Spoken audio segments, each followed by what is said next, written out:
Hello everyone, एक बार फिर से आपका स्वागत है मेरी वीडियोस के अंदर।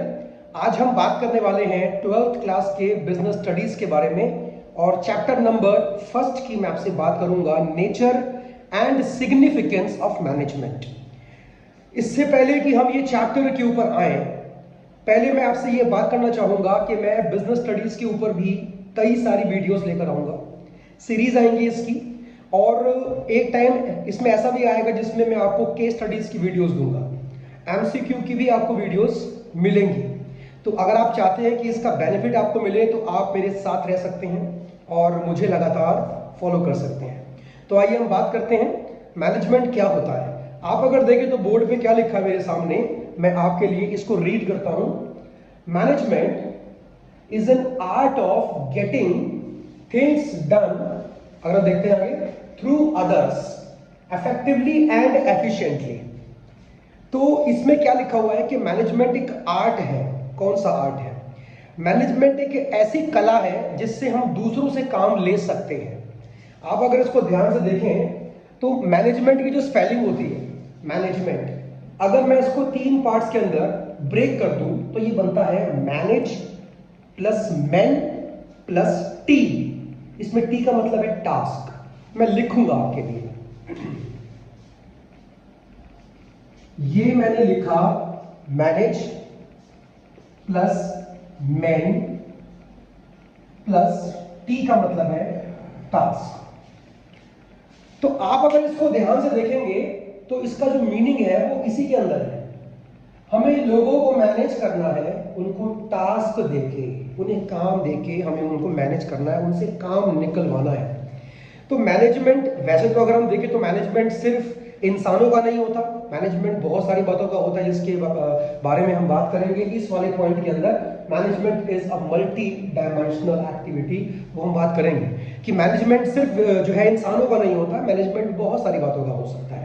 एनीवेज, तो मैनेजमेंट का मतलब है दूसरों से काम लेने की जो कला होती है उसे हम कहते हैं मैनेजमेंट। और मैनेजमेंट करने वाले को हम बोलते हैं मैनेजर। अगर एक मैनेजर लोगों से काम लेना जानता है तो आप उसको एक अच्छा मैनेजर कह सकते हो।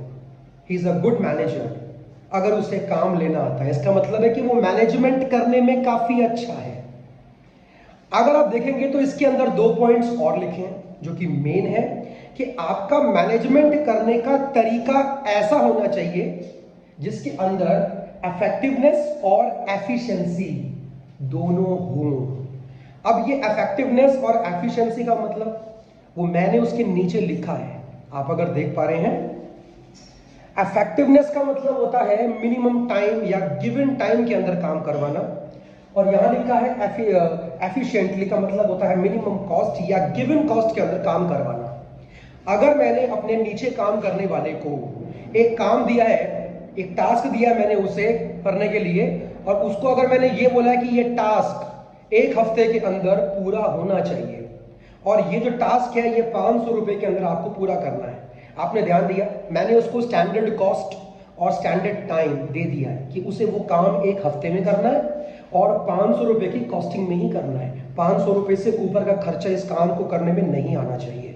और अगर उसने ये दोनों चीजें कर ली, 1 हफ्ते से पहले कर लिया या 1 हफ्ते में करा, ऊपर टाइम नहीं लिया, और उसने 500 रुपए के अंदर ही काम करा है, तो वो इफेक्टिव भी है और वो एफिशिएंट भी है। और उससे ये काम कौन लेगा? मैं लूंगा, तभी मैं एक अच्छा मैनेजर होऊंगा, और इसी को बोलते हैं मैनेजमेंट करना।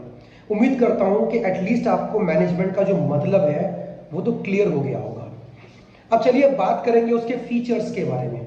देखो, फीचर्स के ना कई सारे नाम हो सकते हैं कि आपके बोर्ड के एग्जाम्स के अंदर ये कई नामों से आ सकता है। पहला फीचर, नेचर, कैरेक्टरिस्टिक, और एक नाम लिखा नहीं है मैंने, वो भी होता है प्रॉपर्टीज। ये जो 4 बातें हैं ना, 4 वर्ड्स हैं, इनका जो मीनिंग होता है वो सेम होता है। तो आपको कभी भी एग्जाम्स में कंफ्यूज नहीं होना है कि ये चारों का मतलब क्या है, या फिर इनमें इससे अगर कोई एक आ गया तो इसका आंसर क्या होगा। Feature, nature, properties and characteristics, इन चारों के मतलब एक ही होते हैं। देखो, फीचर का मतलब क्या होता है, पहले तो आप इस बात को समझो। इंपॉर्टेंस, मेरिट्स, फीचर्स, ये सब अलग अलग होते हैं। फीचर्स का मतलब होता है खूबियां, आप उसकी खूबी कह सकते हो, जिसके अंदर प्लस पॉइंट भी आ सकते हैं, माइनस पॉइंट भी आ सकते हैं। इंपॉर्टेंस का मतलब होता है उसकी नीड क्या है। जरूरत क्या है। मेरिट के अंदर हम सिर्फ उसके प्लस पॉइंट की बात करते हैं और डीमेरिट्स के अंदर उसके हम सिर्फ नेगेटिव पॉइंट्स के बारे में बात करते हैं। तो ये चारों बातें अलग अलग होती हैं, इनको मिक्स मत कर देना। हाँ, लेकिन ये जो चारों बातें हैं ये सेम है, इसमें कंफ्यूज मत होना। तो फीचर का मतलब आइए हम लोग देख लेते हैं। मैनेजमेंट का पहला फीचर क्या है? Management is a goal oriented process. अब इस बात का मतलब क्या हुआ? मैनेजमेंट कभी भी बेफालतू में नहीं होता। एक कंपनी है, कंपनी ने अपना एक गोल सेट करा, कंपनी ने अपना गोल सेट करा कि हमें अगले साल तक 2% अपना सेल्स इंक्रीज करवाना है। तो अब उसके लिए उनको बहुत सारे काम करने पड़ेंगे, उनको नया स्टाफ अपनी कंपनी में रखना पड़ेगा क्योंकि अब काम आ गया। They have to purchase more raw material. भाई आप अपनी सेल को इंक्रीज करने का सोच रहे हो, आपकी सेल कब बढ़ेगी? जब सामान और नया सामान कंपनी में फैक्ट्री में बनेगा, और सामान बनने के लिए you have to purchase raw materials from the market. ये तो क्लियर हो गया होगा। मतलब देखो ना, आप एक गोल को अचीव करने के लिए कितने सारे काम करने पड़ रहे हैं आपको। इसका मतलब साफ हो गया कि अगर गोल नहीं है तो मैनेजमेंट करने का फायदा नहीं है, और अगर आपने मैनेजमेंट किया लेकिन गोल सेट नहीं किया तो मैनेजमेंट आपका यूजलेस है, कोई फायदा नहीं है करने का। तो ये था पहला पॉइंट कि जब भी मैनेजमेंट होता है इसका मतलब यह है कि आपको कोई ना कोई गोल अचीव करना है, उसी के लिए आपने अपने आप को मैनेज किया है। ठीक है, नेक्स्ट पॉइंट के ऊपर आते हैं। Management is a pervasive, it is all pervasive. सबसे तो पहले आप इस बात को समझो कि परवेसिव शब्द का मतलब क्या होता है। ये जो वर्ड लिखा हुआ है परवेसिव का मतलब होता है एप्लीकेबल एवरीवेयर। यहां पे क्या आएगा? एप्लीकेबल, मैं लिखता हूं आपके सामने एवरीवेयर, एवरीवेयर। इसका मतलब साफ हो गया कि मैनेजमेंट हर तरह की एक्टिविटी में हर जगह पे आपको चाहिए, चाहे आपकी इकोनॉमिक एक्टिविटी हो या नॉन इकोनॉमिक एक्टिविटी हो, मैनेजमेंट हर जगह पे आपको चाहिए होता है। इसको समझने के लिए हम एक बहुत ही अच्छा सा एग्जांपल लेते हैं। आपकी फैमिली, आपके पापा नौकरी करते होंगे, कहीं जॉब करते होंगे या उनका अपना काम होगा। क्या आप मानते हो कि आपके फादर फैमिली के मैनेजर हैं? क्या मानते हो ऐसा? अगर वो ठीक से फैमिली को मैनेज ना करें तो शायद आपकी स्कूल की फीसें भी टाइम पर ना जा पाए, आपके घर का राशन भी प्रॉपर टाइम पे ना आ पाए, कोई काम ढंग से नहीं होगा। सर आपके घर की बिजली तक जो है पावर हाउस वाले आके काट देंगे क्योंकि आपका बिल ही इतना पेंडिंग हो जाएगा। इसका मतलब है कि आपके फादर या आपकी मदर जो भी काम कर रहे हैं, जो भी आपकी फैमिली को रन करते हैं, जो कंट्रोल कर रहे हैं, वो एक अच्छे मैनेजर हैं, तभी ये सब चीजें टाइम से हो रही हैं और अच्छे से आपकी हो पा रही हैं। लेकिन अभी आप बोलोगे सर इसमें हमारे पापा मम्मी कहां से आ गए? मैंने खाली एग्जांपल दिया कि वो कोई इकोनॉमिक एक्टिविटी नहीं कर रहे हैं, फैमिली को पाल रहे हैं, लेकिन उसके अंदर भी उनको मैनेजमेंट चाहिए। तो मतलब क्या कहने का? सिर्फ बिजनेस में ही मैनेजमेंट होगा ऐसा नहीं है। Management economic as well as non economic activity के अंदर भी होता है। आपको हर जगह पे मैनेजमेंट चाहिए सर। आप छोटे से बड़ा कोई भी काम करते हो, आपको मैनेजमेंट करना पड़ेगा।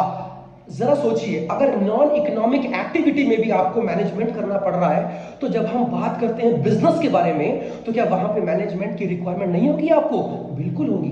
तभी तो लिखा गया है कि management is a pervasive, applicable everywhere, ये हर जगह पे लागू होता है। Next point, management is a continuous process. इसका मतलब क्या हुआ? एक वर्ड लिखा है कॉन्टिन्यूअस, का मतलब होता है ongoing process, ongoing process. Ongoing process मतलब क्या होता है इसका? कभी ना खत्म होने वाला प्रोसेस है मैनेजमेंट। ये लगातार चलता रहता है, चलता रहता है। अब आप पूछोगे सर चलता कैसे है? देखिए, ऊपर आपने क्या पढ़ा? Management is a goal oriented. Company ने अपने लिए एक गोल तय करा, फिर उसको अचीव करने के लिए कंपनी मैनेजमेंट करती है। ठीक है, उस गोल को अचीव कर लिया, क्या फ्यूचर में कंपनी कोई गोल नहीं रखेगी? गोल तो अचीव हो गया, अब कंपनी बंद करो, है ना? ऐसा होता है क्या? गोल क्या था हमारा कि हमें नेक्स्ट ईयर तक अपनी सेल्स बढ़ानी है 2%, मान लेते हैं we have to increase our sales by 2% next year. आपने उसको अचीव कर लिया, क्या अब कभी कोई गोल नहीं रखोगे? रखेंगे सर। कंपनी एक गोल को अचीव करने के बाद अपना नया गोल रखती है, और हर बार एक नया गोल रखा जाएगा, और जितनी बार नया गोल रखा जाएगा उतनी बार उसको अचीव करने के लिए मैनेजमेंट किया जाएगा। तो मतलब तो साफ हो गया, कि मैनेजमेंट कभी रुकता नहीं। आपको हर बार मैनेजमेंट आपको करना ही पड़ेगा, क्योंकि आप कभी भी अपने लिए गोल रखने, गोल सेट करने बंद नहीं करोगे। और जितनी बार गोल सेट करोगे उतनी बार मैनेजमेंट करना पड़ेगा। इवन आप अपनी बात ले लो, आपकी जब 12th क्लास पूरी हो जाएगी, अभी आपका गोल है कि आपको 12th में मार्क्स लेके आने हैं, है ना, गोल है आपका। आपके नंबर आ गए अच्छे, बहुत अच्छी बात। क्या फिर कभी कोई गोल नहीं रखोगे? हाँ रखेंगे ना। नेक्स्ट गोल क्या होगा? अच्छा कॉलेज, फिर उसका एंट्रेंस CUT, है ना, वो आपको लेना पड़ेगा। उसके लिए अपने आप को मैनेज करोगे, फिर वो गोल अचीव हो गया, फिर आगे के लिए अपनी क्वालिफिकेशन पूरा करने के बाद फिर जॉब के लिए प्लान करोगे। जॉब प्लान करने के बाद फिर लाइफ में ग्रो कैसे करना है उसके लिए प्लान करोगे। आप जरा सोचो, अपनी जिंदगी में ही आपकी जो है गोल सेट करना कभी भी ओवर नहीं होता, तो सर बिजनेस में कैसे हो जाएगा? इसलिए मैनेजमेंट आपको हर जगह पे चाहिए और हर बार चाहिए। That's why management is a continuous process, ये चलता रहता है, क्योंकि गोल सेट करना कभी बंद नहीं होगा। और जब जब गोल सेट होगा उतनी बार उसे अचीव करने के लिए मैनेजमेंट करना ही पड़ेगा। Next point, management is a multi dimensional. इसका मतलब क्या हुआ? मैनेजमेंट, अब मैं उसी पॉइंट के ऊपर आ रहा हूं जो मैंने स्टार्टिंग में कहा था कि मैनेजमेंट सिर्फ इंसानों का नहीं होता। मैनेजमेंट तो सर टाइम का भी हो सकता है, मैनेजमेंट तो पैसों का भी हो सकता है ना, मैनेजमेंट ऑफ फंड्स, है ना, हमने कितनी बार सीखा है। और एक आपका BST के अंदर चैप्टर भी है फाइनेंशियल मैनेजमेंट। देखो ना, फाइनेंशियल मैनेजमेंट, मैनेजमेंट कर रहे हैं किसका? फाइनेंस का। अच्छा, और टाइम का मैनेजमेंट, लोगों का मैनेजमेंट, इवन रिसोर्सेज का भी मैनेजमेंट होता है। सर कैसी बातें कर रहे हो? हर चीज का मैनेजमेंट होता है। तो ये कहना गलत होगा कि सिर्फ इंसानों के लिए ये चैप्टर बना है, नहीं। Management is always multi dimensional, ये कई जगह पे एप्लीकेबल है, ये कई जगह के लिए होता है। इसीलिए बोला गया कि management is a multi dimensional function.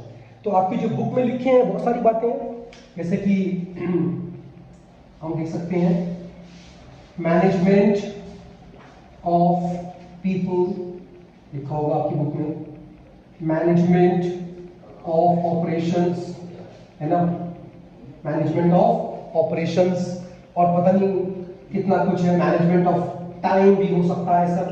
मतलब कहने का मतलब है कि मैनेजमेंट बहुत सारी बातों का हो सकता है, आप इसको काउंट नहीं कर सकते, आपको हर चीज को मैनेज करना पड़ता है sir. Anyways, management is an intangible force. अब इसका मतलब क्या है? एक वर्ड लिखा है इंटेंजिबल। जितने भी कॉमर्स वाले बच्चे हैं ना, वो इंटेंजिबल वर्ड का मतलब जानते हैं, क्योंकि उन्होंने 11th क्लास में सीखा था इंटेंजिबल एसेट्स के बारे में।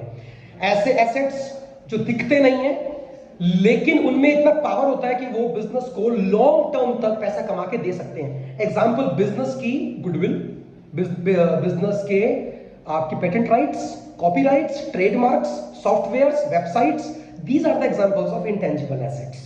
तो वहीं से वर्ड क्या है? इंटेंजिबल, मतलब मैनेजमेंट दिखता नहीं है। You can not see the management but you can feel the management. Management दिखता नहीं है लेकिन इसमें इतनी पावर होती है कि ये लाखों लोगों से एक बारी में काम करवा सकता है। इतना पावरफुल है मैनेजमेंट, और इसीलिए अच्छे मैनेजर की रिक्वायरमेंट हर कंपनी के अंदर होती है, जो लोगों को मैनेज करना जानता हो। ओके सर, ठीक है, अभी हम आगे बढ़ेंगे। Management is a group activity. अब इसका मतलब क्या है? मैनेजमेंट हमेशा, मैंने अभी आपसे एक बात बोली, लाखों लोगों से काम करवा सकता है। इसका मतलब यह हुआ कि मैनेजमेंट ग्रुप के लिए बना है, राइट? ग्रुप को मैनेज करते हो हमेशा। एक टीम मैच खेलती है, एक टीम मैच खेलती है, जैसे इंडिया की टीम मैच खेल रही है, क्या कोई गोल है उसका? हाँ सर, उसे मैच जीतना है, गोल है। अब उस गोल को अचीव करने के लिए वो अपने आप को मैनेज करेंगे कि बैटिंग पहले बैटिंग पर कौन जाएगा, ओपनिंग पे कौन जाएगा, फर्स्ट डाउन कौन जाएगा, सेकंड डाउन कौन जाएगा, पहले बॉलिंग कौन करवाएगा, है ना, मिड के अंदर हम किसको बॉलिंग देंगे, फील्डिंग कैसे कैसे करनी है सेट, ये सब क्या है? This is management. क्यों हो रहा है? ताकि हम गोल अचीव करें। गोल क्या था? मैच हमको जीतना है सर। पॉइंट क्या था हमारा? और देखा, आपको 11 प्लेयरों को मैनेज करना पड़ रहा है। आप वो 11 प्लेयरों का एक क्या है? ग्रुप है। तो मैनेज हमेशा ग्रुप को करते हो। आपको लोगों से काम लेना है सर, तो आपको पूरे लोगों को मैनेज करना पड़ेगा। That's why management is a group activity. ये हमेशा ग्रुप में होता है सर, है ना। अकेले आदमी को मैनेज करना आसान है सर, लेकिन जहाँ पे 500,000 लोग काम कर रहा है, उन्हें मैनेज करना बड़ा मुश्किल होता है। That's why management is a group activity. ये हमेशा इंसानों के लिए होता है, ज्यादातर ग्रुप के लिए होता है, ये कहने का मतलब। एनीवेज, आगे हमारी और भी आएंगी वीडियोस। उम्मीद करता हूँ कि आपने इससे काफी कुछ जो है जान लिया होगा इस वाले वीडियो से। अगर आपको ये वीडियो अच्छी लगी तो लाइक करिए और कमेंट भी करिएगा, और मैं आगे इस तरह की वीडियोस और भी लाऊंगा। Thank you, all the best. और हाँ, एक लास्ट में एक बात बोलना चाहूंगा मैं आपसे। मैं आपके लिए financial marketing management, BST, economics, accountancy, even entrepreneurship, इन सब के ऊपर मैं वीडियोस लेकर आऊंगा। और आप अगर चाहते हैं कि आपको इसका बेनिफिट मिले तो आप मेरे साथ हमेशा कनेक्टेड रह सकते हैं। अपना ध्यान रखिए, ऑल द बेस्ट। मिलते हैं अपनी नेक्स्ट वीडियो के अंदर।